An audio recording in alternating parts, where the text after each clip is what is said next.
Now we can actually use a function that returns a value, gives us an output, and connect it up to this if block here, and we'll make a new function that'll check, am I on a ladder? And it'll either return true or false. In the same way that this block here returns true or false, if the up arrow is pressed, true or false, we'll get a function that'll return true or false. So we'll go to functions, grab that second function there that has a little return slot at the bottom.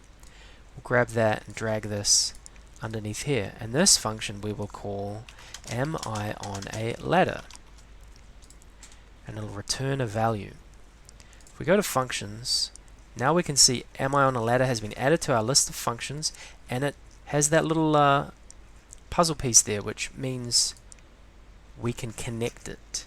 It's returning a value rather than just executing commands. Now before we figure out how to actually climb the ladder, we're going to figure out if I'm on a ladder or not. That's where this function comes in that we just made. In here we'll check if we're overlapping any of the ladders in our game. So our overlapping block is in sensing. If we go down at the very bottom here, we've got myself overlaps instance. We'll grab that. Now we don't want it to be instance toucher, so let's make a new variable for our ladder. New variable called ladder. If myself overlaps instance ladder. Now we haven't defined who ladder is. We go to variables, we need to set ladder to something. Tricky thing here is we've got multiple ladders, so we can't just pick one and check if we're always overlapping that one. We need to be checking if we're overlapping all of them. The way that we'll do that is we will make a list of ladders, and then for each item in the list we'll check if we're overlapping that particular item. So we'll use something called a for loop for this. First of all, we need to create a list of ladders, and we'll do that when the level starts. So we'll go back up to our when the level starts block, which we've already got up here,